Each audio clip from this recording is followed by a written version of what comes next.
Hey everybody, it's Thomas Christ, or should I say Thomas Thomas Christ, Christ. with you. And hey, I see Pete Johns is here. How you doing, Pete? Glad to see you here. Anyway, you may remember a while back we did an interview with my former guitar player, Jeremiah Mangosh, and he is with us once again today to kind of fill in the gaps and just have a little chat, see what's going on with Jeremiah. So, without further ado, here is the man, the myth, the legend, Jeremiah Mangosh. How are you Hey doing, Tom, Jeremiah? I'm good today, That's and good to hear. you've been very busy. Yeah, I have been. Yeah. Been just kind of working on a new album and getting that all kind of situated. What you been up to? Um.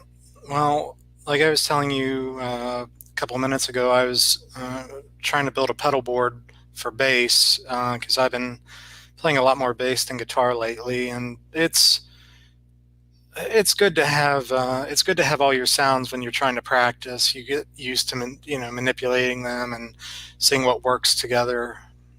And the order. That way you can change things out. Like I was telling you, you have to rip the back off of everything, or the Velcro won't adhere, and that's been a pain in the ass. I had a Yeah, Digitech pedal with this really toxic glue, and I spent like an hour trying to get rid of it. I might have to just throw the Velcro on and pray. yeah. Sometimes that's all you can do, literally. Yep. But is there anything else interesting going on? Um, Not really. It's uh been playing the drums quite a bit. I've been trying to get into improv with the drums. I've been practicing with fills, where you have to do three measures of a beat, and then the fourth measure is the fill. So that's Uh been huh. giving me a lot of room to try to improvise, try to remember a lot of the stuff I've been studying. Cool. So, I guess one thing that I guess it came up that we didn't talk about the last time, we were on our way. So now we just passed up the I guess it would be the 19th anniversary of our first show. We're coming up on the 19th anniversary of our second show, but there was a third show that we were supposed to play, um, and I think we were remembering it a little differently because I remember it being after those first two, and you remember it being before. You remember it being you have it as in 2001. This was in 2002. So Yeah, it was. I mean, I'm almost positive it was either September or October, uh huh. because it was still warm out, and I remember I don't know, it just fucking sucked. It was uh, we went through it was a yellow light, and I remember my friend who was in the video of the first show, Mm-hmm. John Heil. He was my roommate, and he said, he said the light just turned red, like right as we were going through it, Yeah, because and somebody I was behind you, and I remember that. I definitely remember that part of it. and there was just a guy in a pickup truck who is, he must have just been watching the light and jammed on the gas at the exact second, T-boned me, hit on John Howe's side. Luckily, he only needed a few stitches, and that Yeah. that was Oh, my car. I forgot that he was in the car with you too. Then John Heil. He was a guy from school. Went to school with both of us, and he just kind of did. You know, we played everything right off of the Boss BR8, and so we had these zip discs, and he actually had diagrams for every song of like where he was supposed to put all the faders and stuff. Like it was a really insane and inefficient way to do things, but um, but it worked for those first couple of shows. But yeah, I forgot he was in the car with you, so that was not good. Weren't those zip disks like crazy expensive for like the amount of memory they gave you? What wasn't it like $100, and they were like a was it like a gig of like a gig of storage? It wasn't Yeah, very much. they are 100 megabytes. A Because hundred I actually megabytes. bought new ones not too long ago, because I was just playing around like trying to record on there. I did end up recording like one song a couple years ago on the BR8, but I got zip discs now, and I don't remember how much they were. I think they were. It was like a 10 pack for around 50 or 60 bucks. Oh, okay. They were Uh, certainly more than that back then. yeah, I thought I remember them being close to 100, which sounds nuts. But I do remember back then I was studying, or at least I was considering getting into animation. And I remember reading this like the animator's handbook or something. And we're talking about storage space. And they're like, and most of the book was very good, but it was one of those things where, well, 1 gig of storage will cost you about $100, and now that's insane to think about. You know, you can get a Yeah. 4 terabyte hard drive for $100 now. So Oh yeah, the storage is like I got this. I have it because I made the foolish decision when I got this Mac M1. I bought the I got the lowest amount of storage possible, which is 256 gigs. yeah, Um, and I should have gone a little higher than that, but I did get a 2 terabyte hard drive, and I think that was around like 60 bucks. I don't know how easily you can swap out on a Mac. This the laptop we're talking on, in between this interview and the first one, I swapped out. It was a 120 gig SSD drive and I got a 500 SSD drive with it came with a transfer kit, so you can move everything over, and it was Nice. $50. So if is as long as you can open the Mac, I don't know how efficient that is, or there's a slot. It's not You that can't. hard.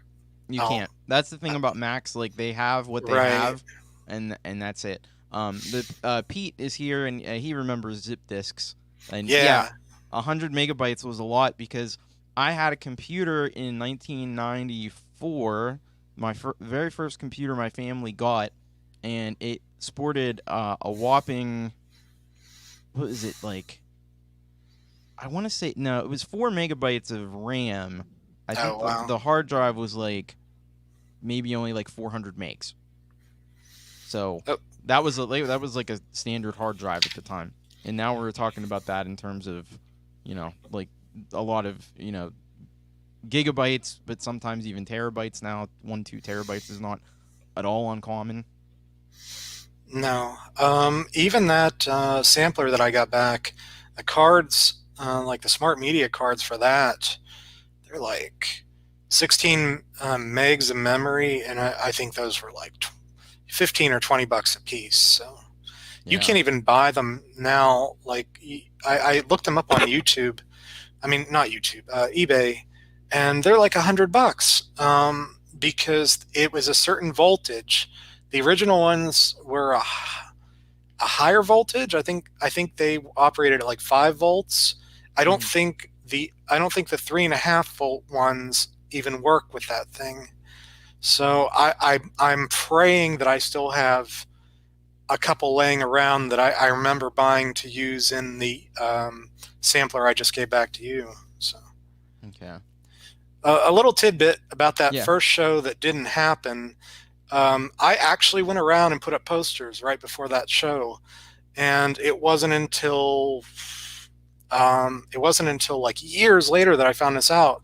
But here, there were some kids at college who actually showed up to see us, Oh yeah. Yeah, I remember you telling me about that. and they were just like, well, where are they? What happened? And of course, nobody had any idea. Even No. We Club didn't have, Odyssey. we didn't really have like cell phones really back then. No, I certainly didn't. I had one, but it was one of those bricks, and it was very primitive, and it was only to be used. And we may have used it, or we may have just went to because we were close to the video store, so maybe we just went there. I don't remember exactly what we did, No, or I turned around and went back to my parents' house or something because we were close by. yeah, that whole that whole day is a blur. Yeah, Um, I know and you. I know you had to go to the hospital for that. well, John did. Yeah, because I he was hurt a little bit worse. Didn't he have a cut on his neck? I think. He had a cut on his neck. I didn't get hurt at all. I got, like I said, the violence and severity of the accident. We were so lucky. Yeah. It could have been so much worse. So I have that to be thankful for. But like I said, I remember it did break my guitar. Yeah. Um, the other thing I remember, Club Odyssey had a website, Mhm. and when that happened, I remember going on the website. Well, I called them, and I told them what happened later on. Maybe it was even the next day, but on the website they were like, Thomas Christ decided not to show up just to diss everybody, and then it had a really clumsy retraction underneath. Oh, but I guess they got in a car accident. Like Oh. it didn't erase the original thing. Like I'm sure Yeah. people were probably pissed off because what's the Probably. chances of that happening? Yeah. Not. But luckily, we played with all those people again. So Yeah. Well, and so that's what we're getting into now is we just had the 19th anniversary of that first show on February 2nd, and I actually have. I know we played a little bit of this last time. I have a different song from that show. I actually had two songs. I might play the other one a little bit later. I'm not sure if this is either Tears on the Floor or Ministry of Misery, and since StreamYard has this neat thing now where you can put a video in, so even on the free oh, version, so cool. so I'm gonna do that, and we'll take a listen to a little bit of this.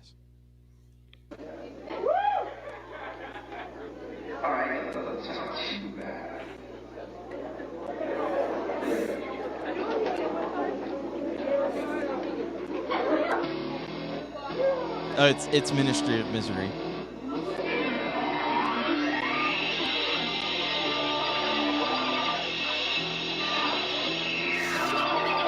This is the first time this was ever played. Yeah, this is the song we talked about that the guitar sound was really brutal for some reason.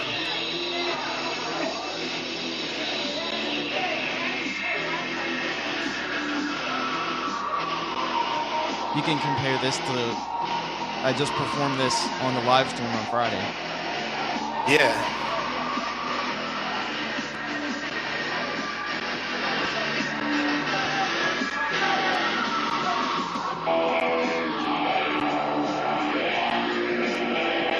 Nice out of tune guitar there.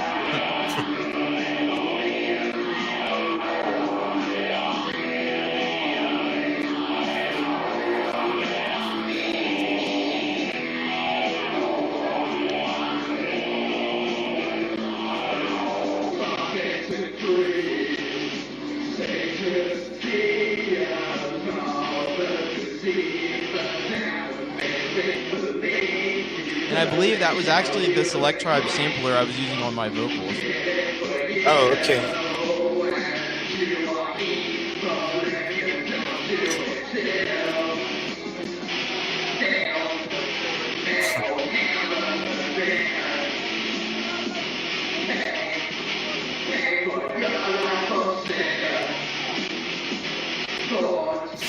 You can see the tattoo on the wall Yeah, behind. because it was a tattoo parlor by Dave. Yep.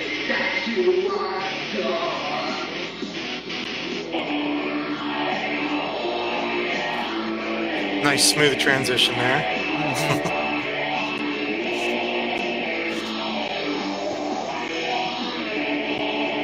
Did you already have your Digitech?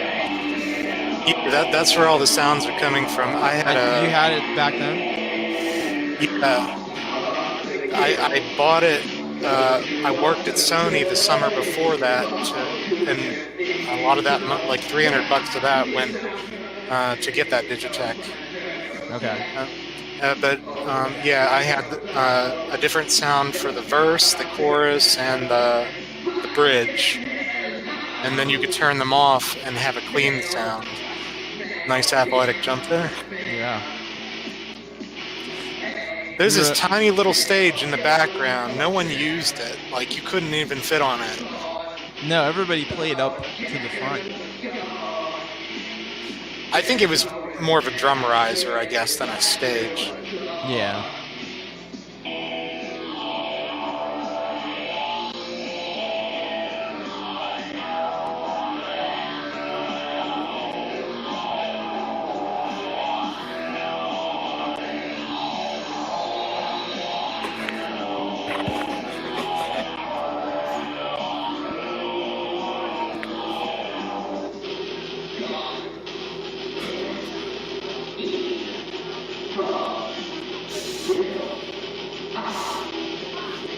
I remember you were really mean on this show. Did a lot of Yeah. screaming and cussing at the crowd, and Well, you know what it was? It was the first time that I ever performed, and right. I had all this like pent up that I was gonna do, and so it was like it all had to come out in this first show, and it was also probably nervousness.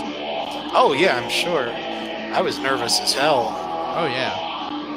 and I mean, I had played at that point before, not very many times, Uh huh. because I played with Charlie Bucket, which is like cover band in like eighth, ninth grade. We played house parties. Who was in that? Um, there was a kid named Matt Hansis who was Nick Yankovic's brother. I mean, not brother, Oh, cousin. okay. And there was also my friend Matt Novak, who I went on to play with. And there was a kid named Drew Lucy, who was like a super talented drummer, but he was also difficult to work with. Uh, as drummers tend to be. He was amazing though. Like Okay. it was actually worth it just because he was that good. But there was actually a funny story with that where he like learned all like the neoclassical like guitar stuff, like Uh huh. Yngwie Malmsteen stuff, and then he just showed up at like my friend's Matt house and just like played it all for him, and then he just like quit guitar after that. Like he just did that to show off one time. So he was a weird kid. Huh. I'm sorry, I talked over that whole song. I didn't mean No, to. that's okay. That's okay. We're listening to it. Um. So yeah. So that was the first time Ministry of Misery was performed. Um. That I little thought it went pretty well for first go. You know. yeah, yeah, not bad. That bit at the end, did you say that was a tribute to Cyclops? The Manson Uh. song? Oh yeah, that's right. Yeah. Yeah, I mean, theirs I think is like the what is it, 16th notes, da da da da da da, and Yeah. like we like simplified it. Yeah. No. Yeah. No. You're right about that. That's where that came from. Um. Oh, and the cool thing about that show, Nathan, like our friend Nathan Kukulski, and a bunch of our other friends, they had to cancel, and it was like, oh man! But then they showed up at the very end. Like everyone showed up. It was just it felt like a really triumphant first show because not only that, the guy who filmed us, he's like, hey man, I want to use your music in a movie I'm making. Oh. And like I think we exchanged like phone numbers and stuff, That and never happened. that never happened. Never seen or heard from that kid again. But uh, Well, that was also the show where I think I mentioned this in the last talk that we had, but that was the one where I put makeup on in the bathroom and then somebody walked in. oh yeah, I remember that. I mean, God, I completely forgot about that, but that brings that back. Well, first of all, I That's was wearing a suit. I was wearing like a suit. I don't know what I think it probably was like a black dress shirt underneath and like black dress pants. So I was kind of like all dressed up in a tie. I think I even had a tie on. I know I I have a forgot little all bit. about that. I have a little bit. Now the video is wonky. I have a little bit that I'm gonna play in a little bit from our second show. Yeah, you were Um, dressed up with that show, I remember. well, that's the one I had, and I still have. It's literally in the other room, right across the hall there. I still have that shiny. It looks like aluminum foil almost, kind of a dress shirt. Right. Yeah, Mm-hmm. that, and I wore that in a black tie. But Speaking, I don't think I went for the makeup the second time. I think I abandoned that, yeah. or I put it on beforehand. So we wouldn't have Was it somebody. what was it? Just eyeshadow or? Yeah, I think the first one. Actually, I think the first one it was just lipstick. I think that's all it was. Oh, Just red okay. lipstick.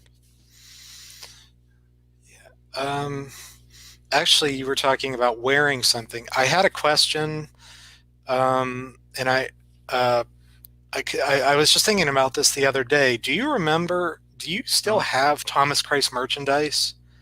Yes, I have some shirts. Yeah, I remember. I think it was around the Music Authority because Mm-hmm. you're wearing like a coat and military hat, Yep. and I think that's on the. I think you. I know you had shirts. I'm pretty sure we brought them to the. I'm pretty sure we brought them to the. It was the show in December of 2007. Yeah, Uh, that was the Trafford. one. Yeah, that was the one in Trafford with that guy that I don't remember his name, but Yeah, he had that. I because I thought about that and I was like, does he still have those shirts? Was it just shirts or was it other things? Uh no, it was just shirts. And well, Uh, shirts and then the music, the CDs.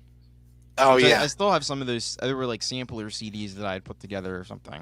I still have those. I think I had a few of the albums from there around that time too, but I don't know no. if I have any of those left. Those may have all gotten distributed. I still have the original Christ World somewhere.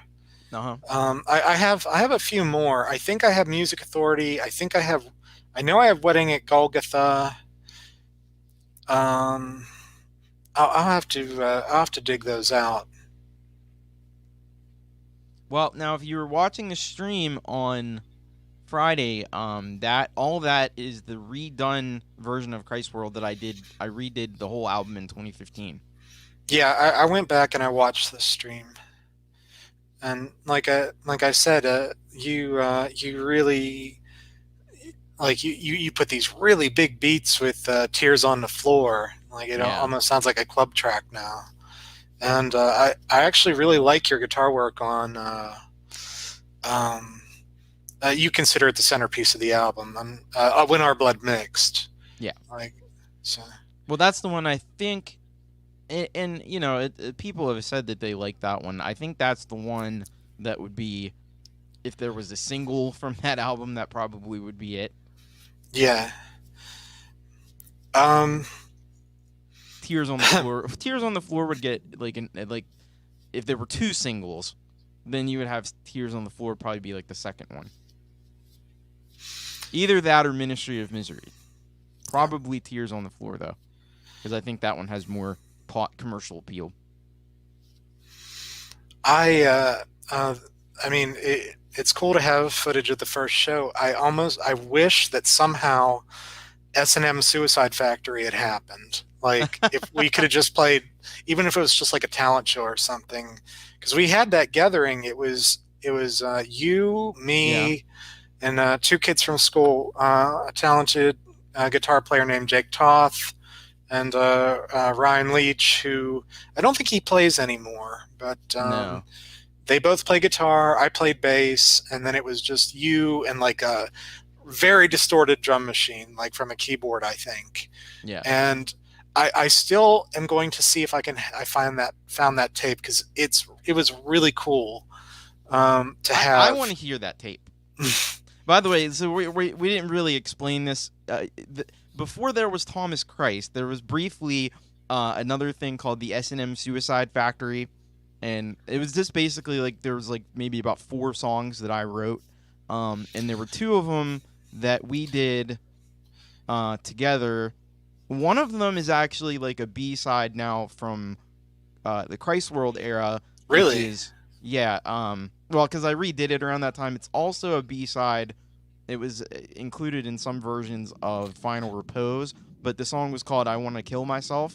Oh yeah, yeah. I do remember hearing that. I do remember hearing that version. And then the other one, the other song was actually self-titled. It was just called S&M Suicide Factory. Come on and see. Yeah, This is the S&M Suicide Factory. Like, we will deliver all that which offends. We're going to hell because the hate never ends. That's what the lyrics. yeah, but it was awesome. It was this dirty industrial rock, and it was just really cool to hear. Like, because I'm not gonna lie. Being like the only person playing an instrument up there, it was difficult because all the focus was on you if you made a mistake or what, even if there were backing tracks. Yeah. So, and that was one of the things. Like, I've been in a few other bands since then. Like, I was in a band with Jason Boggs and Nathan. We talked about Nathan earlier, called "We Are the Dead," and that was like a 5 piece. It started as a 3 piece, and then it eventually became a 5 piece, and that was like so relaxing, like being able to have that many people like around you. And we only had, like I said, there was like those two S&M Suicide Factory recordings, and then we did Yeah. a show, the show at the Club Angels with our Now friend. there was at least one other song. I actually have a demo of it on this computer that I just did by myself. I didn't do with anybody else. But there was another song called "The Human Cannibal Slaughterhouse." Okay, I don't think I've heard that one. And that would have been, I think it would have been on the tape of the little kind of demo of S&M Suicide Factory. I think it was on there. There might have been one other song, but it might have actually just been like "Where Is My Angel" or something. Okay. Because this literally like directly came right into becoming Thomas Christ. So like Um, two of those songs eventually became Thomas Christ songs. okay. But So we did that. We did those two shows at the Odyssey, and then after that, the next time we played together, I think was. I mean, it wasn't officially a gig, but we played together as part of your rock and roll project for your criticism. rock and Yep. roll criticism, and I still think that's some of the best playing we've ever done. Like, I think the first song kind of got off poorly, but the other three songs were from Christ World, so we actually had a lot of experience with them. Yeah. And I just remember the one lady in class said, "I didn't know music like this existed." Like, she was just kind of like somewhere between like kind of awed and like offended. It was really Yeah. funny. Well, Um, we performed at that show. I'm certain of two songs. I know we did Egomaniacal New Age Christ because right, that that was the was the first first one. and only time that was ever played live. And then probably did Tears on the Floor and When Our Blood Mixed. I'm sure we did those two. Tears on the Um Floor was the last song. That's yeah. the only thing I remember. So yeah, probably And there was one when I other song because we did four songs. trying to think what the other one we played a lot was. I don't it wasn't I don't think it was Ministry of Misery. It was no, I'm not even going to Maybe attempt it. Well, no, maybe it was Ministry of Misery, When Our Blood Mixed, and Tears on the Floor. That's probably what we would have done. Okay, yeah, Because and the it only just other thing I could think of maybe would have been like Feel Like a Christ, but okay. I don't think I would have done that one. And it And was just like because we had only played two shows at that point, so it was really came down to like the songs that you knew best. right, I was going to Cal U at that point, and we didn't like get together to practice or anything at that. So it would have been whatever we knew best, and because I remember we never practiced. What is it? Maniacal New Age Christ, and Yeah, I got off on the wrong chord, and I think it took me half the song to like sync back up with the backing tracks, and it's just like, oh no. yeah. And then it just got better. Like, for some reason, it like once we got into stuff we knew, it got better and better. And like the end, like I thought we did a really good job. I was really proud of that, even though it was just like a really short. Um, Now like, and you had I'm done sorry, go ahead. you did a really helpful thing here, and so Jeremiah, he's always on top of stuff. He made some notes about things that we should have talked about and didn't in the last one. You brought up the very short-lived project. I think there's only two songs for it. Extreme Unction, Oh yeah, and which I didn't that's even something remember the else. name of. but I think I have the songs on my computer for it. Um, and They're that was so just me and a keyboard. demented. Yeah, Just it's a, like go ahead. slowed down, double tracked vocals, like kind of Well, they like weren't double industrial. tracked because I didn't have that ability back then. Well, I should say harmonized vocals. They were put through. Uh, they were put so that just it was like three, like two or three evil voices on top of each other, and it was just like bell noises and just and you there's artwork for it. It's like a black chalice with Oh uh, yeah, like I a think I Celtic just used like symbol. whiteout or something to make the Yeah, cover. yeah, it's very low tech. Yeah. And I think there's only two songs. They're very long, and I think there's the one song because you like I said, you had that harmonizer where you could change the pitch, and I Uh think there's one part where you're like a child being assaulted, and then you would switch back between you being the child, no, please, no, and then like I don't know if it was an evil priest or something. It was huh. very entertaining. Yeah. Well, I mean that would have just been like the Casio keyboard. Um. Hey, John Frank Songs is here. He says hello. How are you doing? Good to see you. Watching the live stream. I I'm actually trying to locate this because I feel like it's on my computer, but I don't know if I'll be able to. well, I don't see it. Well, I'm not gonna worry about it. But anyway, maybe we'll have to do a. I'll have to do another thing and put that up. uh, so between the gigs in 2002, we don't really have another official gig until the Prana Gallery. I think Yeah. that's 2005. It was either Mm, 2004, yes. No, it 2005. was 2005 because that was after Blasphemous 2005 came out, Oh, okay. which And was the. You know what? I think you have the name of the thing wrong. I just found it. It was called Holy Sacrament. oh, okay. I don't think it was called an Extreme Unction. I think it was called Holy Sacrament because I have it here. What are the names of the two songs? Realm of Darkness and Oh, okay. Revolt. That's the Okay. two songs. The EP was called Extreme Unction, but the project Oh, itself was okay. called Holy Sacrament. That's right. That's why I kept getting it mixed up. So I might be able to bring this up. Let's see. Because I have to get it off. It's on the old PC.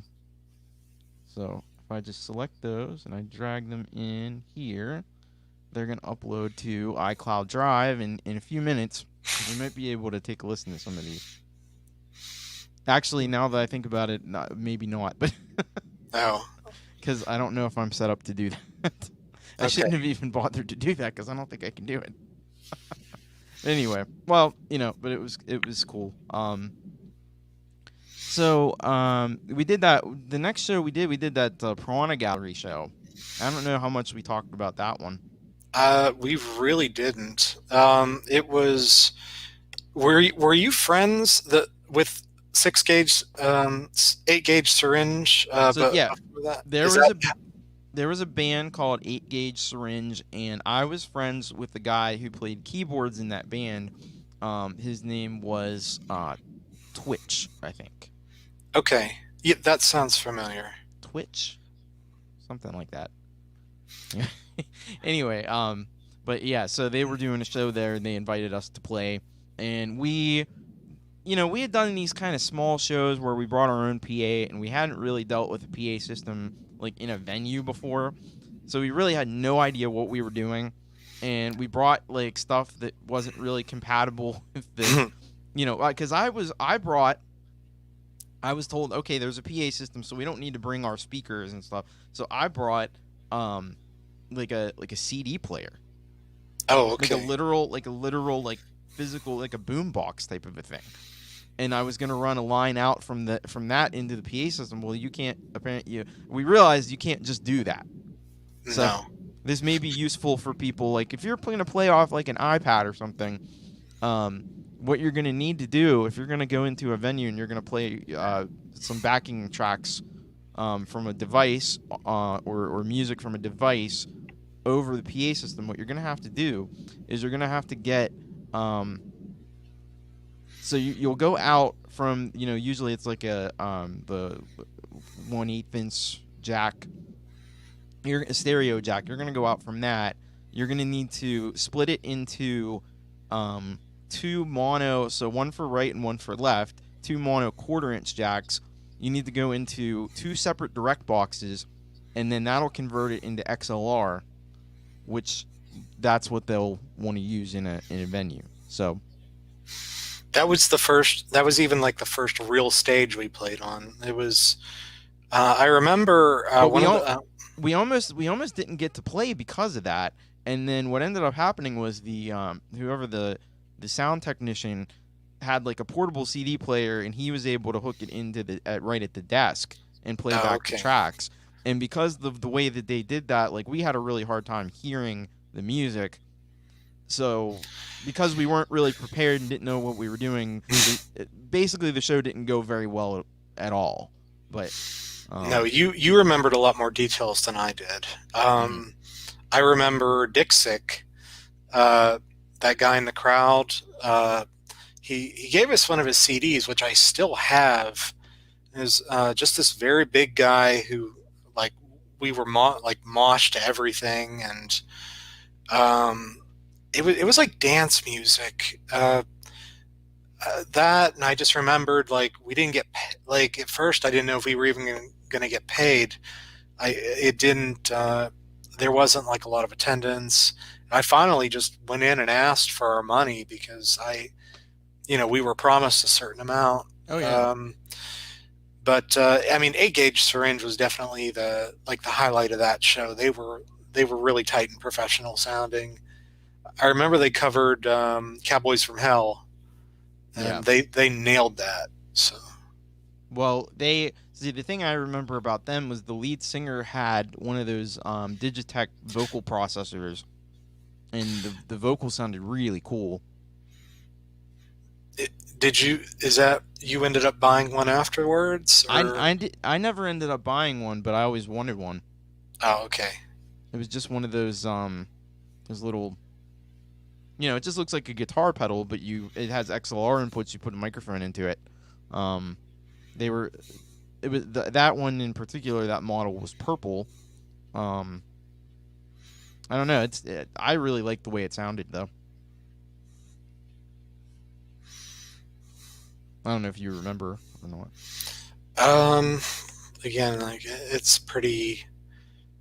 Uh, Unfortunately, it's been a long time, and it wasn't like the happiest memories. So Well, I think because I remember us playing, and like you said, I don't remember hearing anything.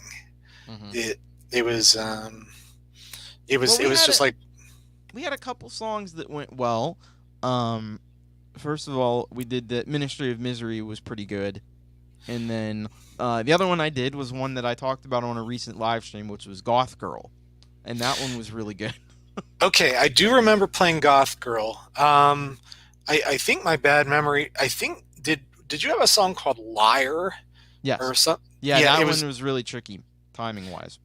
Yeah, that one was something like what, like 180 beats a minute, 200 beats per minute. It was very fast compared to a lot of the other material. Yeah. And I just remember like that one, and just not even knowing if I was in time with the song or anything. hmm But I do remember Goth Girl actually going well. Like, um, I'm trying to think of other like before we did that show, we had a brief like mutual side project with your friend Yeah. Stan. Well, it was right around that time. I think it was actually kind of after that show when Oh we yeah, I guess it would have been after. because this was in Uh, the early spring of 2005 that we did the Prana Gallery show, which that venue is long gone. Um, yeah, it had to have been around the same time because we practiced at his house. hmm Like Um, I remember that because I remember I was having trouble with my rig, and I grabbed my digital delay pedal and ripped it out of it, like the cords out, just threw it at the wall, and Yeah. I like about 2 feet above your head. And that thing is indestructible. It still works. That But it, yeah, and because we did that, and then we did that and after we, and I think we practiced over at Stan's house for the Club Angels show, which we then yeah, did in somewhere in I think might have actually been in like Trafford area, North Versailles, something like that. yeah. Um, and Stan actually played drums for that, which was really cool. Yeah. Hi, Russ. Hello, Russ. Glad to have you with us. Um, but yeah, so that was the show, and we didn't know what we were getting into with that because we weren't familiar with that venue, and that was the one where it ended up being a lot of like it was an under 21 venue, which so okay, but our Odyssey shows were also under 21, but this was like really under 21. Like a Yeah. lot of these kids were like they were kids, they were like 11, 12, 13. I'm like, "Oh shit." Like Now we had these songs that, I mean, you've heard the songs that we do. They're I not cop really die. yeah, they're not really geared towards younger people.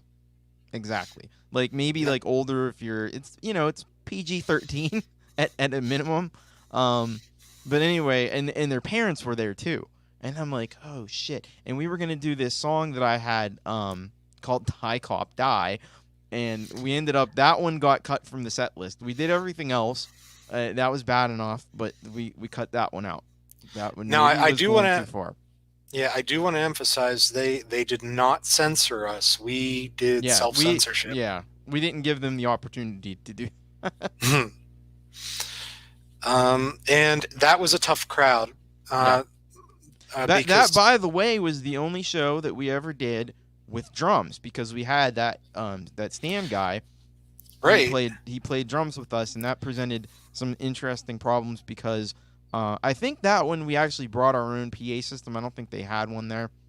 But what the difficulty was is, like I said, we were playing the backing tracks out of a CD player at that point, and the vibrations from the drums were so much that they were Oh, causing the CD to skip. So okay. I forgot about that. You're right. yeah, Um, and I felt really bad. Like it was my kit. It was my Pearl kit, and I hadn't. We set it up. I set it up wrong. So every time Stan would use the kick drum, it would whack the top of his foot. Like the pedal was backwards, like hooked yeah. up, and like he was hurting himself to play. And I remember he wore a werewolf mask, but Oh yeah, I forgot about that.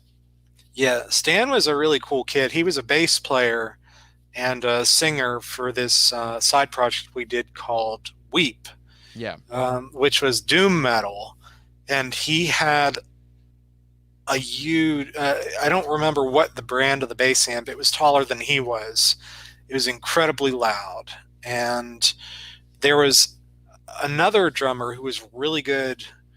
And then I played guitar and Tom played keyboard. And um, it was really fun for a while. I still have some of the demos on my 4 track. I started to write guitar parts for it.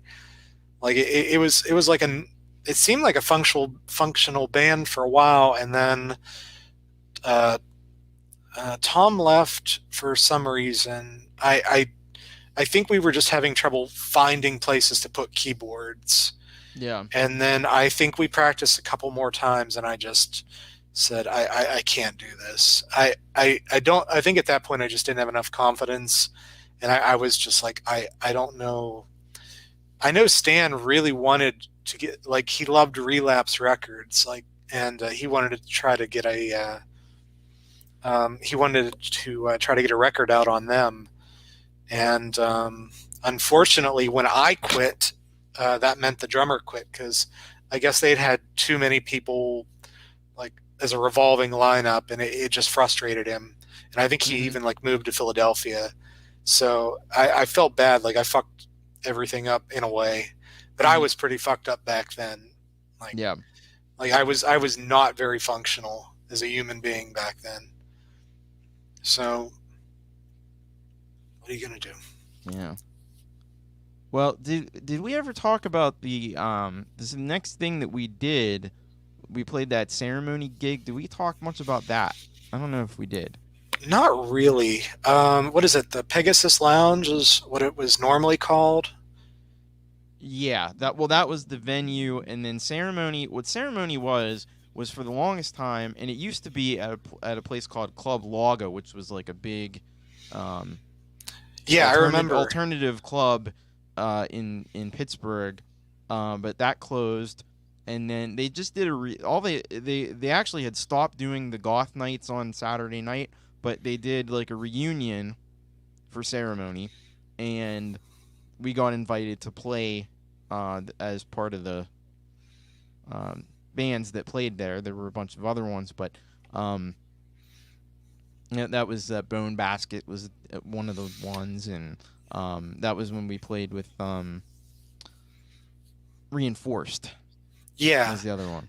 But there was one other band I don't remember the name of, but when we were talking about bands that we played with that we really liked, I said Reinforced, but I actually meant I mean, and they were good too, but it was I think they were more purely electronic. It was yeah, Bone Basket that were more of the like the industrial metal, and I actually went trying to find clips of them on YouTube or something, and I wasn't able to find anything.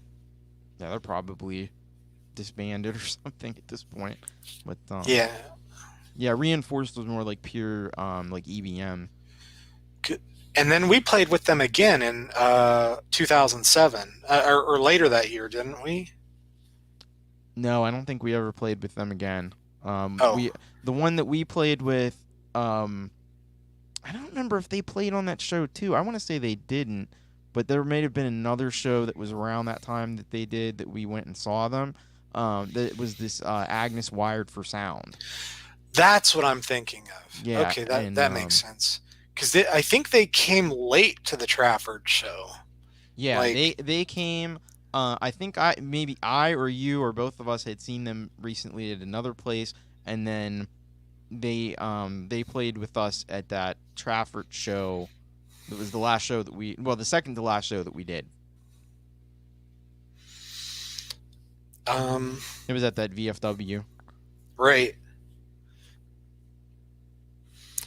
And looking at what else we haven't talked about, the only other thing I have is Mm. Bloomfield Bridge Tavern. Yeah, we did the BBT show. Now, Agnes Wired for Sound, interestingly enough, they were originally going to play with us at that show, and then they had something come up and they weren't able to do it at the last minute. So, because we weren't originally going to be the headliners, they were. Oh, I And didn't. I wanted it to be that way because they were more of a draw than we were. Like, we had brought in maybe 5 people at most, but they might have brought in 10 or 20 people. So Yeah, I remember Jen Crossland came, and yeah, I, Ryan, I I, think was yeah, there. Ryan, probably Joel, probably Nathan. Did Jason Dowling, did his band play that night? No, Oh, okay. I thought he did. I'm trying to think of other things. I know we played Heart Shaped Box. yeah, that was at the Bloomfield Bridge show, and but we did a lot of stuff because we had usually most of our shows we were limited to 30 minutes, but because we were headlining, we could play. But I mean, really, we could have played as long as we wanted to. I think we had said Okay. 45 minutes. I don't know why 45 minutes was the time. I don't know if that was something that the venue had set or what the Yeah. deal was with that. But I mean, we really could have, you know, as long as we wanted to keep playing, we could have kept playing. But I think we had to do like maybe a minimum of 45 minutes. Oh, okay. Um, So we did a longer set list. Yeah. Unfortunately, Bloomfield Bridge Tavern also no longer Yeah. exists. Well, that was a fantastic venue in Pittsburgh. One of many, and of course, Howler's Coyote Cafe now is closed. Also, And that's another one. unfortunately, the Rex Theater is also closed. Oh, The the Rex Theater. Yeah, that really, I've seen a lot of bands there, and the Brillo Box closed, Yeah, I which remember that one. we've it was me, Nathan, and John Allen. John Gibble. We actually did a Halloween show there. I mean, it was like a mini show. I think we played like for like 20 minutes. That's all the material we had, unfortunately, because we lived. At, everyone else lived in Pittsburgh, so we only got to practice a couple times. Yeah. Um, These were places, we it would have been nice if we could have played at more of those venues. Um, yeah, didn't we try to get a show at Millvale Industrial Theater? oh, I definitely did. I definitely Okay, did, but that was run by the infamous Manny Thainer. Manny, yeah. And later on, um, he had it's called Garfield Artworks, Yeah. I, which I is and I all saw a couple shows there too, I think. I did. I saw a doom metal show there. It was the Ocean and Bloody Panda, which was a Japanese funeral doom band, Hmm. and that was. I will say I came late because I was visiting Nathan. When I went in, I missed the first couple bands, and he only charged me half for the ticket. So Yeah. that's pretty cool. Yeah, but when I gave a copy of Christ World to Manny Thainer, and I think he pretty much just like laughed when I gave it to Really. Yeah, he was not impressed, with somebody doing industrial music, and um, I don't Yeah, I think I mean don't think that was something he was into. he had a reputation of being kind Well, of a oh dick. yeah, oh, well, because the Because other thing he said, he actually told me that if he, sorry, I couldn't set up a show there because I don't drive a BMW. that's such a strange response. Yeah, and then he Um, was he was like, well, you try to get in touch with somebody else that does a show, but other than that, you know, we saw a really crazy show there. Uh, I think before Thomas Christ. Do you remember we saw a band called To Live and Shave in L.A. yeah, yeah, I remember that. and one of the members, the woman singer, grabbed your chair and then straddled you. I don't remember that, but it's definitely possible. Yeah, they were just this hurricane. And the thing was, I actually knew one of the members was Weasel Walter, who was in a noise group called the Flying Loonbachers. Uh huh. And they're, which I had actually had one of their CDs at that point. They were on Skin Graft Records, which was a subsidiary of, I think, Touch and Go Records. It was like their more noise rock, like their more extreme noise rock label. Yeah. But Weasel Walter's been in like a bunch of different bands. That was just one of many. I remember him being like super tall. He was the dude with the mohawk and the glasses. I think he was like 6'8" or something. Cool. So, Um. So I know you're familiar with the. I just talked about this with someone recently, but you're familiar with the tuning that I use, yeah, the dad tuning, as I like to call it, DAD. which is very close to. And again, I'm just saying this as not be. I know you came up with it independently. Yeah, It's I'm it's sure somebody the else has. it's the Jimmy Page tuning, which is but his is Dad Gad. Okay. And I think that's the tuning for Kashmir and maybe like the Rain song. Like there's a few Zeppelin songs that use that tuning. Well, I think they Um, use the open tuning for like for slide guitar. yeah, Um, I don't. There actually, I'm a little off on my Zeppelin, so I don't know how many songs really have slide. I know that Dancing Days does. I don't know if it uses that, I don't but know about I don't know about Zeppelin, but I'm thinking about the like Delta blues. oh well, right. And Jimmy Page is coming from the old blues. I'm sure that's Hmm. where the open tunings come from for him. Okay. I actually had that written down. Um, the Melvins, Yeah. the band, Yeah. the Melvins. Yeah, Buzz Osborne from the Melvins. Oh, okay, cool, thanks. Um, I was pretty sure that it was Dad Gad. He um, Loudwire is doing these videos where they're having famous guitar players play like what was the first riff you learned, what's your favorite riffs that you've written, your favorite riffs that other people have written, and Buzz did a video, and he very briefly brings up open E tuning as one of the ones he uses, and he said, and it reminded me so much of like it's not that different from the Thomas Christ tuning, Hmm. but I mean it's and he said, why don't they just give people who are learning guitar this tuning? Yeah. Like if you give people a guitar with tuned to open E, they can immediately make something like pleasing to their ears.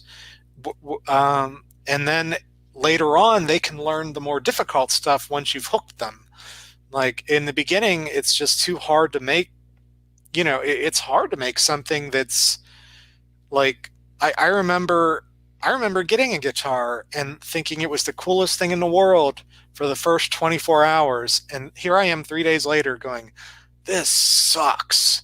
Like I couldn't make any noises that I wanted to, Yeah. and he's right. You give somebody a guitar with an open tuning, and either give them a slide or just tell them slide your finger around, and immediately you will get something pleasing. And it's all similar band to that. I mean, obviously they sound nothing like the Melvins, but if you remember the Presidents of the United States of America, Yeah. they one guitar player had a two-string guitar and one had a three-string guitar. Okay, not Fade Away, maybe. Um, I don't remember what the Melvin song was that used the open E, but uh, I remember the guy from that band. I don't know their names anymore. It's been a long time, but he said I'll give people guitars with two strings, Hmm. and I mean he'll have it tuned so it's a fifth. I mean, yeah, a fifth, and he's like, they start writing songs immediately because you've gotten it, you've limited it so much that you have no choice. Like there's no confusion, Yeah. and I that it's true. I don't know why you don't start off on like an open tuning with maybe fewer strings and then move up from that once you're hooked. Yeah. What I would say is probably this is what makes the guitar, I think, maybe the easiest instrument to play initially to just get something useful out of, but probably also the hardest to master. Um, I would say like if somebody was going to learn guitar, I would say to do the open tuning, but then maybe have another guitar or just retune the guitar to standard tuning and learn chords. Because the one thing that I regret is that I never learned how to play chords. I've tried to do it and my fingers just won't contort that way. I don't know what it Yeah. is, but I really, really wish that I learned to play chords on guitar. Um, and I Well, keep trying to do it, but I just keep failing at it. how did you? I mean, like what year did you come up with the Thomas Christ tuning? Was that right when you were writing Christ World? Yeah, probably around then, or maybe earlier, because I used to Uh, play around with guitar before. I just didn't have a way to incorporate it into the music because I didn't have a multi-track recorder. I didn't have like a 4-track. So once I got the BR8, I was able to do multi-track so I could add guitar in. Um, okay. but I may have come up with it before then. You actually came up with another technique that I independently. Yeah, right, exactly. Uh, there's something just very immediate and pleasing about that, and you have to start somewhere, and that. But you came up with, and I remember you showed it to me on the Terminator back in like 94, 95. Yeah. You took a quarter and you bowed Oh it yeah. on the string, and it made like this kind of shrieking sound. And believe it or not, like that in has become a big thing in metal. Um, Oh really? uh, yeah, I invented specifically, that. yeah, right. You invented it. I mean, I don't know how they came up with it, but the first person I heard do it was Dimebag Darrell. Um, the song is I was a freshman in high school. Wow. Yeah, I, I would I was negative 10 years old, but Jethro Tull, that's cool. I actually should listen to more of them. All I know is the one with Aqualung on it. But Dimebag did it somewhere on Far Beyond Driven. I can't remember this. It might be Throes of Rejection. I'm not 100% sure of that. But then there's a French progressive metal band called Gojira. They do it on like at least a third of their songs. They based almost based their style around it. Oh wow. Um, they're very good. I got to see them in 2019. So Oh, that's cool. Yeah, I don't know. I was just playing around. See what makes it work, and it won't work with other coins because the quarters have that those ridges on the outside. yeah, it's So you like the can actually serrated edges. so you can take those ridges and kind of like massage the strings with that, and Right. it just kind of creates this like this little vibration or something. Yeah. I've heard the Flaming Lips do it too, Hmm. in a completely different context, but I think they may have just been using like nail files or something. Yeah, there's a lot of different ways you can do it. You're not just limited to a quarter. But you've used different things to play. I think we talked about that a little bit last Yeah. time. Yeah, I used a file myself, but yeah, quarter is obviously a lot more portable and it's less destructive to the string. So Yeah. So, oh yeah. So I guess, I used, you probably remember. Oh, so Russ, is telling us Brian May and Queen uses a yeah, he coin as a does. plectrum. I remember, and so does Billy Gibbons from ZZ Top. Oh wow. Um, but what we're talking about, what we're talking about, it's not so much the picking; it's like almost bowing with the coin by using the ridges of the quarter. Yeah. So like you take the quarter. I don't think I have one, but so if you imagine this is a quarter, and then this is a guitar string. So you're taking it and kind of going like that across the string, You're and using because the thin part of the. I mean, you're using the coin at like a 90-degree angle. yeah, and because there's that serrated edge or that there's ridges on the edge, it kind of it keeps plucking the string just a little bit, and then you kind of slide it up and down on the string, and you get different pitches. And because you're not using the frets, it's fretless, so you get a continuous thing. Right. And then once if you start adding like delay and reverb and all that good stuff, you can get some really cool noises. Oh yeah. Um. So one other thing that yeah, the edge exactly. Right, the Um. edge. But I did. I took, and I think this was in 2006 because I was working on Louder Than God at the time. I took a class at Mr. Small's. It was it was actually wasn't a class. It was a camp. I went to rock and roll camp, and that was with. I want to say that we maybe mentioned this a little bit in the earlier interview. Um, You may have mentioned it because it was with Liz with. Berlin of Rusted Root. Oh, okay. I didn't know that. Yeah, because she owns the venue. Well, she did at the time. I assume she still Really? does. Yeah, I didn't know that.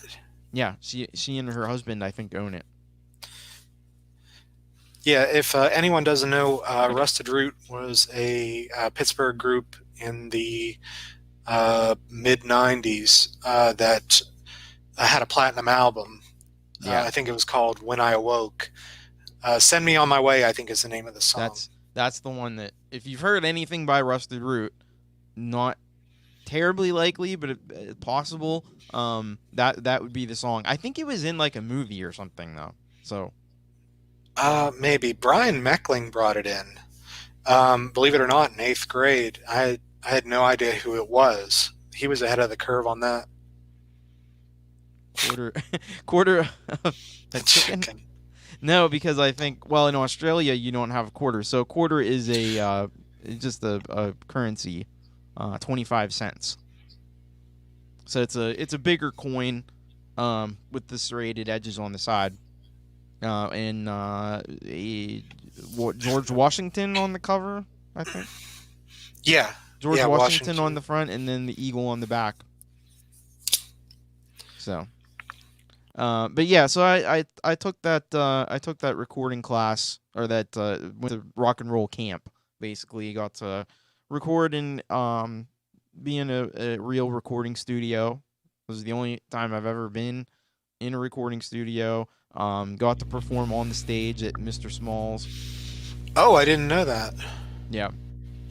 So What was the so do you have you used anything that you learned? Or uh, did it open your eyes to anything as far as like the tech side? I don't know. I think it was just kind of interesting to see what it's like to be in a recording studio, and we got to go over like we were mainly in the small recording studio, but we did get to go over for a little bit to the big one, which was the more like high tech. It's kind of like what you think of when you think of a recording studio, like a big room where you can perform and there's Hammond organs and pianos and all kinds of stuff in it. And then you go into the other room and there's like the mixing room with the huge mixing console and the monitors up on the wall and stuff. And so that was cool. I got to record.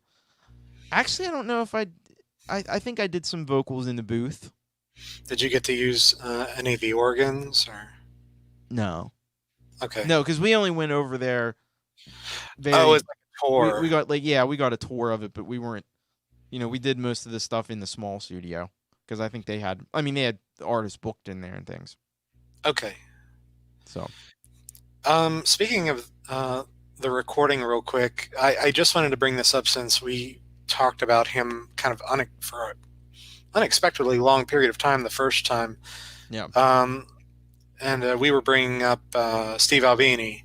yeah, And I read an interview after we talked, and something he said it made me understand where he was coming from a lot more. We've talked about he's like there's no adornments with him. It's almost like a documentary approach mm-hmm, to how a band is recorded. And he said, and it made a lot of sense to me. He said, I want a band to hear how they are at a base level with nothing added. And he said, once they hear that, then they're free to make any additions. But yeah, he said rather than adding that stuff in the beginning and trying to get back to where they are naturally, let's start them off at what they sound like by themselves. And then if they choose to if they want to make artistic choices related to that, like we want to make this sort of addition or we want to make this sort of change, he said at least they're coming from an informed place. And mm-hmm, I thought, yeah, that seems like a reasonable like yeah. position to take. That makes total sense. So But he's a brilliant guy, Steve Albini. I don't know that I agree with him on everything 100%, but I see where he's coming from, and it makes sense, especially for the kind of things that he does. He believes in the producer being hands off. So you just Right. record the band as they are. You you mic them up, and you go on to tape because he doesn't use digital, and that's he can play with the levels a little bit and get everything to sit well in the mix, but that's all he'll do. He's not I don't gonna know if he's not gonna come in and tell you to rearrange your song. Most likely, he no, he doesn't believe in it. maybe would suggest something if there's something glaring, but for the most part, he's just gonna, it's more like a live performance almost. Right. He expects you to come in and have your material thoroughly rehearsed and that you're ready to record. Yeah. And because I remember the guys from Bush talking about doing Razor Blade Suitcase with him, and he would be reading a paper or something, and he'd stick his head in and said, "You got that chorus yet?" Like because they were still learning the material, and he doesn't have time for that. Or Yeah. but anyway, I didn't know if you know. I didn't know if you've seen that in the liner notes for the Fragile. The drums on that album, some of them were recorded in his studio. Oh, I don't know really? if, yeah, I don't know if he did the recording, but Ipecac, wasn't it? No, no, that's it's his label. electrical. No, no, you're thinking of Faith No More. You're thinking of Oh, okay, yeah. Steve Albini's not anti-digital. Electrical. I think electrical is the name of electrical audio, Electrical maybe. audio, yeah. Yeah, you're right. Um, he says they have Pro Tools. He said that is available. Just because he doesn't prefer to work that way, it's available to the bands, but he prefers to, at least as a baseline, start with tape Hmm. and just mic everybody up and then go from there. Yeah. Again, he says he just wants to make everybody. He said, "I will not make any artistic choices for the band. It's up to them, but I at least want them to start from a base level." Hey, Zion. Glad to see you here. Hi. Hope you're doing well tonight. But yeah, no, yeah, I thought I had seen that he didn't use Pro Tools at all, or that he didn't even have it. Well, Or maybe he did at one point and then he said no, no more. He's not gonna even have it in the studio because he's not as gonna far use as I it. know, he has it. There's something else. He's not the only person who works in that studio. There's two different facilities within the studio, so he may be recording one band. You can book time with him, but you can book time with another engineer as well. Okay. So it's not just him. He has employees. Okay. Um, so you talked about you had performed on stage at Mr. Small's. You had mentioned at one point, this would have been, I think, after our last show. Didn't you do like an open mic night somewhere? Okay. So it was out. So I was working as a tele fundraiser in Oakland, which is a neighborhood in Pittsburgh.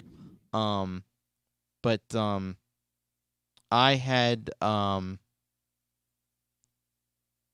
so what we did is we went after work. Somebody knew of a place. There actually it was the Shadow Lounge where we played our last show. Um, they knew that the people that I worked with knew that there was an open mic night there in the evenings after we were done with work. So we just shot over there, Oh, and so you were with a group of yeah, friends. and this would have been I think this was actually before we even did the ceremony show, and we we Okay, we went over there after work, and I did like 3 songs, I think. Um, I how know did it one. go? Uh, it was okay. I almost want to say I have like a brief recording of one of the songs, but I don't even know if it plays or if the audio is good on it. Because it was just done on like a one of these old Old cell cameras. phones. Yeah. No, no, it wasn't even a cell phone. It was a camera. I think it was my wife's camera, and it could do like short sections of video, but not very well. and I Okay. think that's what that was recorded on. But yeah, yeah, we just did a couple songs just to try it out, and you know, Yeah. probably was some drinking involved at that point. Was it was the open mic night? Was it more like folk artist? That's what I would imagine. Yeah, I think so. Because I remember somebody maybe played a piano and sang or something, Okay. and then you had the typical, like a guy, do the acoustic guitar and everything. So So, did you? So your first recordings were well, okay. I was going to say they were digital, but they weren't. They were on your karaoke machine, right? no, so my first, as far as Thomas Christ goes, everything that I did, fortunately and amazingly, was all digital. And Okay. the reason that it was because I went into this mixer over here, the um the Radio Shack mixer. It was just a couple keyboards, and I had a headset. I had like headset like this with a microphone on it. So I would play keyboards. I would use the auto rhythms in the keyboards and sing, and then that went out to a mini disc recorder, which is why it was digital. So did you actually sang and played at the same time on the original recordings? Yep, that was the Okay. first three albums were all done that way. Do you know Daniel Johnston? I've heard of him. Yeah,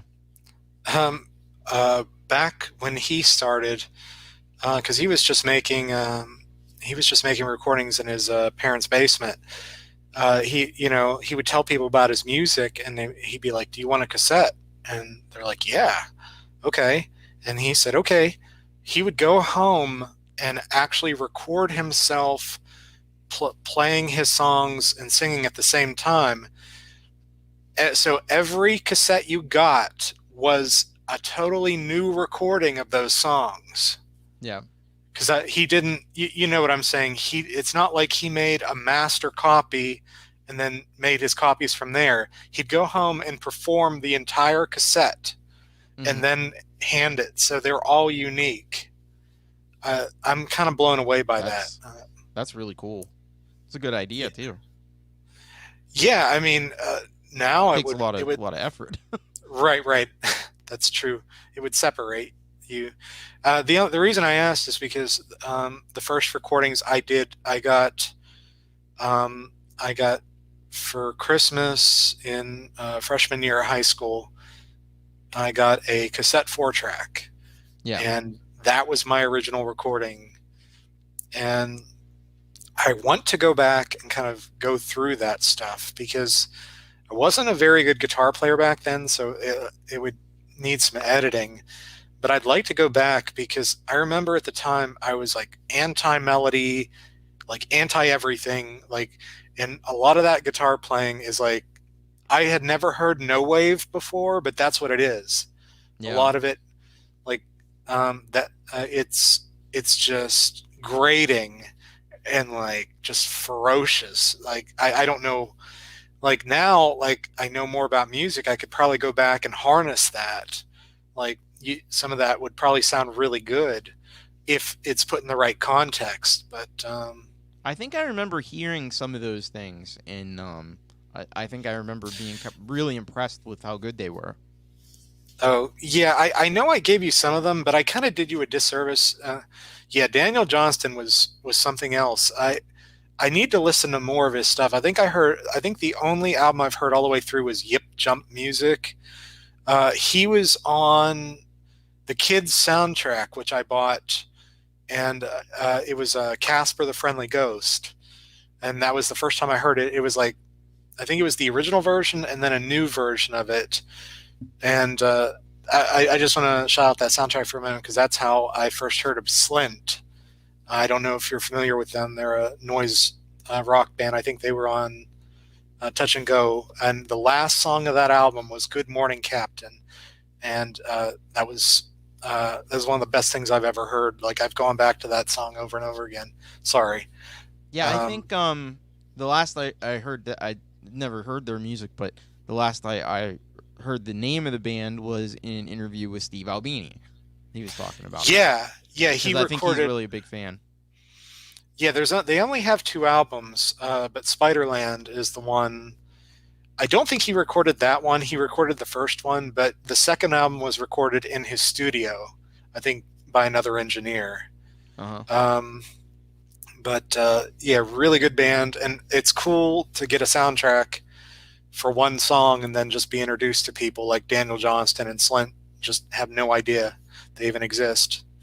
Yeah. Um, but yeah, you do have some of that stuff, but I'm going to go back and kind of remaster it. Like now that I have the ability to record multiple tracks at a time, I think I'm going to um, uh, throw everything on my 8 track, and then like I mean, because I use that as a DAW, Yeah. and edit Well, because I it would be.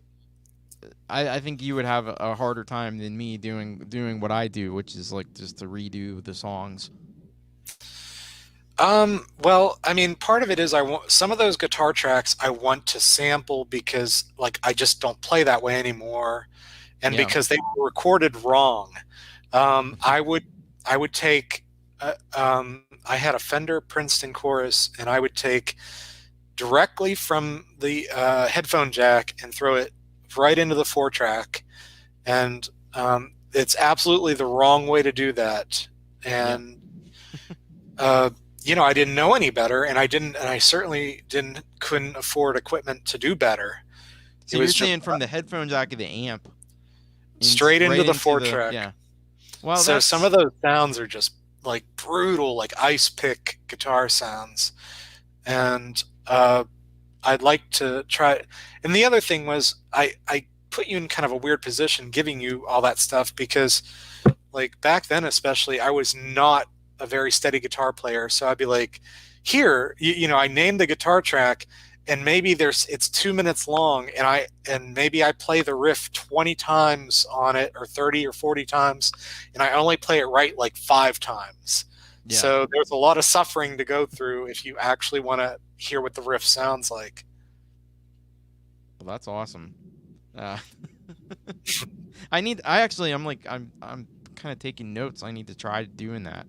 Uh, so Pete John says I need to check out some more recent Steve Albini interviews. Clearly, back in the day, he came off as almost looking down his nose at digital and saying it was basically wrong. See, Oh, that was yeah. the impression that I got from him. By the way, the reason I was watching interviews with him was there was an interview he did not too long ago with a YouTube channel where he was talking about the recording of In Utero. So that's the reason I Yeah. was listening to it. I'm wondering if it's the same YouTube channel because there's a guy who's been going back and talking to a lot of the old engineers and That sounds like the exact same thing. yeah, because I think if it's the same guy, he went and talked to Steve Fisk and Jack Endino, Hmm. like because he was talking about like the recording of Bleach and like some of the material that ends up on like Incesticide. Yeah, it just comes off. Oh, he definitely is. I won't dispute that. And I'm not even saying he's right. I have this thing for people who are willing to be wrong. Yeah. Like I and I mean the digital stance, it might not be far off because not that long after that last interview, I went and I bought the Big Black CDs that I didn't have because I only own songs about fucking. The Yeah. other ones I just had digital copies, and one of them, which has Atomizer and the Headache EP, it's called the Rich Man's 8 Track. It was because it was released only for CD, and Hmm. and the entire booklet is this rant about how much CDs suck and how much he hates them. Like, and even on the CD, Yeah. it's making fun of CDs. Like, that's why it's called the Rich Man's 8 Track because the 8 track is like the classic awful, recording medium. and he's saying, this is just the new 8-track. And that's kind of that's a pretty drastic step to take. Now, to be fair, he puts his money where its mouth is. Like he intentionally includes like a CD with he has a band called Shellac. Yeah. I mean, he had another band in between called Rape Man, which is a kind of an unfortunate name, but they're really good, though. I think it's him and two of the guys from Jesus Lizard. But Shellac puts out gives you a copy of the CD with the vinyl. And Yeah. it's just his way of saying, here, you make it. You make the decision. You be the judge of the quality. So I can respect that level of asshole. Yeah. Well, I just like he's clearly passionate.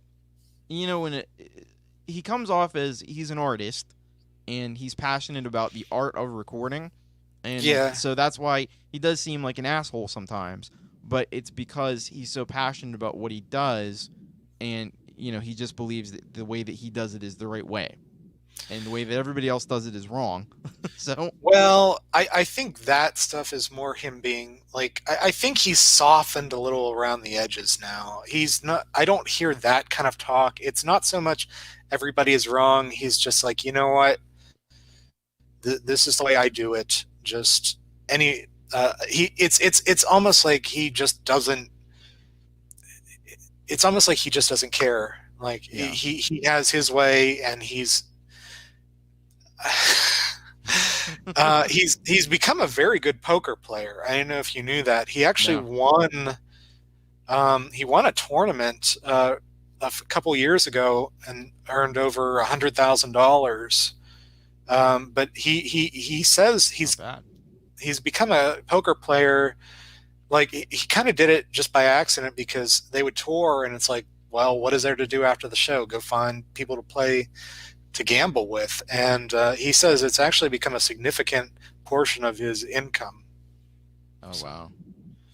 Well, I think we're gonna have to kind of wrap this thing up. I did want to play just a little bit of our second show, even though the video is a little messed up. It might not sync perfectly, but we're gonna give it a try and see how it sounds. So this is from the second show we did, which is the anniversary of that is coming up very soon.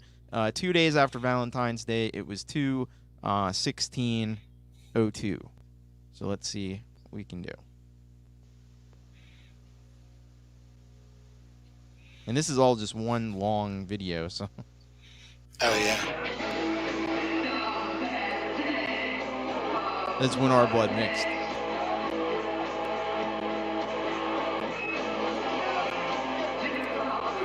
This is a really shameful thing to say, but I did not own a tuner back then. No. No. I think my cousin had a tuner, and I didn't know how to use it, so I just figured, they're bullshit. I don't need one. So I'm out of tune all the time in these now, and it sucks. I cannot believe like how much I didn't know.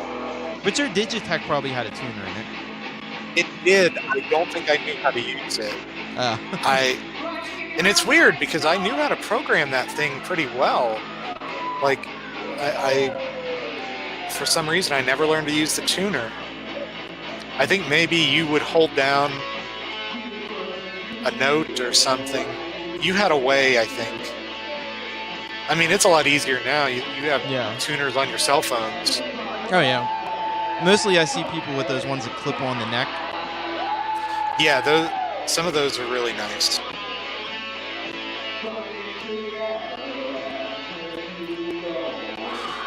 Yeah, Dave Grohl did one of the Foo Fighters' recent albums. He did with Butch Vig in his garage. Like Butch Vig just brought his tape machine, and yeah. Well, Dave Grohl did Sonic Highways. He did that like video series, and he does stop and see Albini too. And Albini has a great deal of respect for it. Oh, see, it's video's freezing. Oh well. Now this was The Flowers Are Dead. Yeah, this is a song we learned right before the show. Yeah. For Valentine's Day.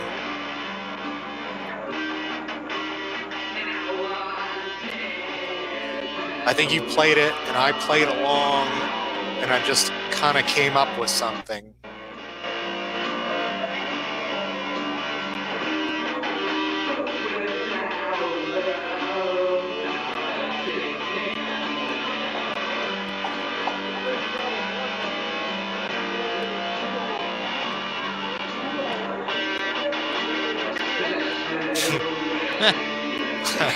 That is the old school Thomas Christ logo. I wonder who's filming. I'm not sure. We literally probably just grabbed the kid and said, "Here, could you please film this?" I think we did. Can I pause the video? Pete's asking if I can pause the video using this method on StreamYard. Yep. It's paused, and now we're playing. It's pretty cool. I like this new feature.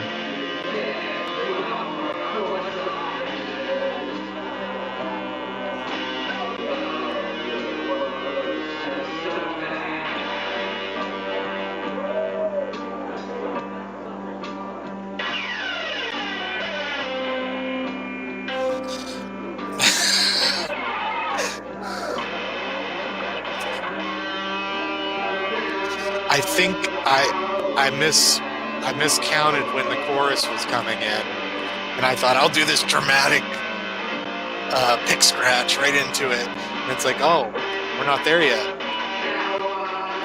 Yeah, well, this the timing on some of these songs on Christ World is very loose, because the way they were done was, I was recording. I recorded the bass along with just a simple, there was a built-in drum thing on the BR8 that I just used like a metronome. Oh, okay. And I recorded the bass all in one take, and then I would layer on like guitars and the real drums that would come off of like usually that DJX keyboard or the CTK601. But it was all very, it's kind of very loose how things were put together. There's a solo. We'll turn it up in honor of Pete. I'm gonna turn it up.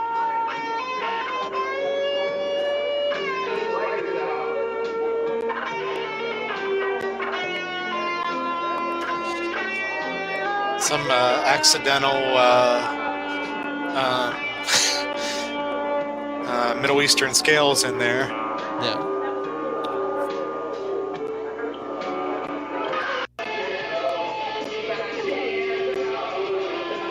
No, this is Tears on the Floor, I think. Yep.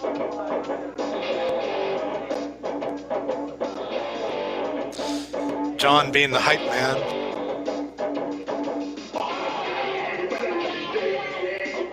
Oh man, Pete, that was hard, man. I was sweating my way through that.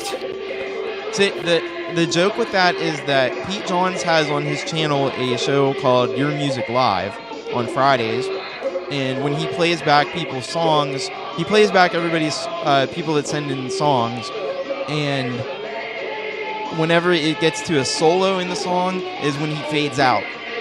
Oh. So okay. He doesn't play solo. That's the joke.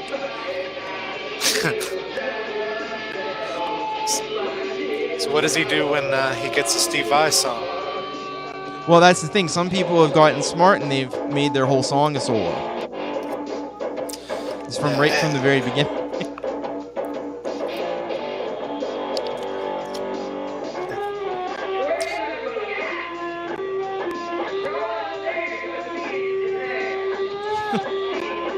I can't tell what I was saying. Something about, I think people were hanging out in the back or something. Okay. You're much friendlier this show. Yeah.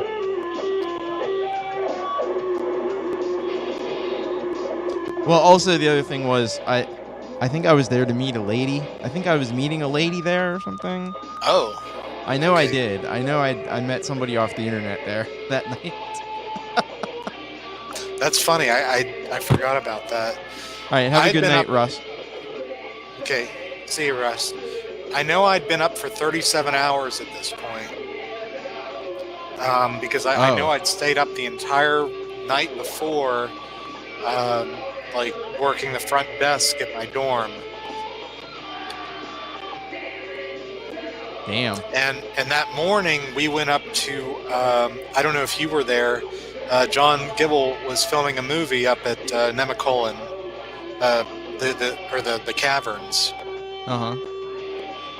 Oh, I wasn't there for that, but I did drive him around Pittsburgh, filming for that.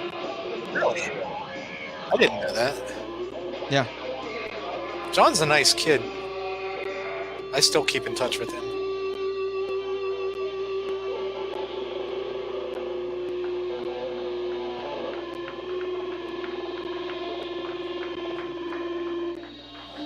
Whoa. What are we doing? We're on the floor. Literally on the floor. All right, I think we're gonna wrap it up there. Jeremiah, it's just been tremendous having you here on the channel again. We got to talk about a lot of interesting and cool stuff. So, Yeah, got through like almost my entire list. So.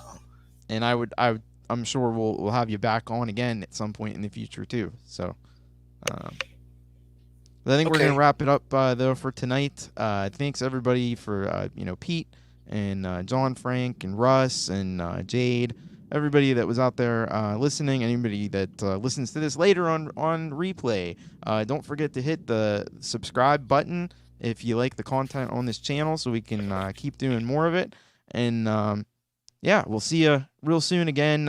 If not sooner, of course, we'll have Thomas Christ live on Friday. I don't know what I'm doing this week, but I'll figure it out between now and then.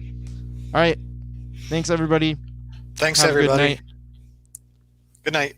Bye-bye.